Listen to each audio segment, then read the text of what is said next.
તો આ બધી આ પેલું વનેચરના વરઘોડા જેવું શું થયું છે કે ક્લાસમાં માસ્ટરને કોઈ ચોક મારે, વનેચર ગેરહાજર હોય તો એ જઈને બોલાવી આવે, હેડમાસ્ટર બોલાવે એટલે, અને હેડમાસ્ટર એને જોઈને બે ઠોકી દે એટલે વનેચર બહાર આવીને પૂછે કે કેમ મને માર્યો, તો કે આવું થયું હતું ને, તો ભલે કે, પણ બાકી આપણને કોઈ વાંક વગર નહીં મારવું જોઈએ.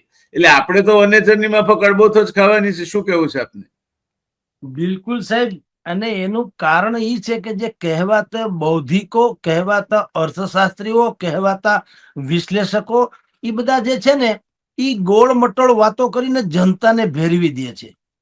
આપણે દર વખતે એમ લખીએ છીએ કે આરબીઆઈ હવે રેપો રેટ ઘટાડશે. મીટિંગ થાય ને એટલે આરબીઆઈ રેપો રેટ ઘટાડશે, એટલે એમ કે તમારું માસિક જે હપ્તો આવે છે મકાન વગેરેની લોનનો એ ઘટશે. ઈએમઆઈ ઓછો થશે. બરાબર. મેં તો કોઈ દી સાંભળ્યું નથી ઓછો થયો હોય એવું. આરબીઆઈ નું જે રમત હોય રાજા રામ જાણે. બેંક વાળાએ કોઈ દી આપણને એવી નોટિસ નથી મોકલાવી, જગદીશભાઈ 18,000 નો હપ્તો હવે કાલથી 16,000 મોકલજો. આજ સુધીનો રેકોર્ડ છે. હવે રાજા રામ જાણે ક્યાં જાય. આ એના જેવું છે. આપણે ગુજરાતી પ્રજા છે ને, આપણે આમ તો એટલી બધી વેપારી પ્રજા છીએ, પણ ખબર નહીં કે ભગવાન સામે આપણે કે પાવલી લઈને હું તો પાવાગઢ ગઈ હતી, પાવાગઢ વાળી મને દર્શન દે, નહીતર મારી પાવલી પાછી દે. આપણે માતાજી પાસેથી પાવલી માગી લઈએ પણ સરકાર પાસેથી નથી માગતા. બોલો.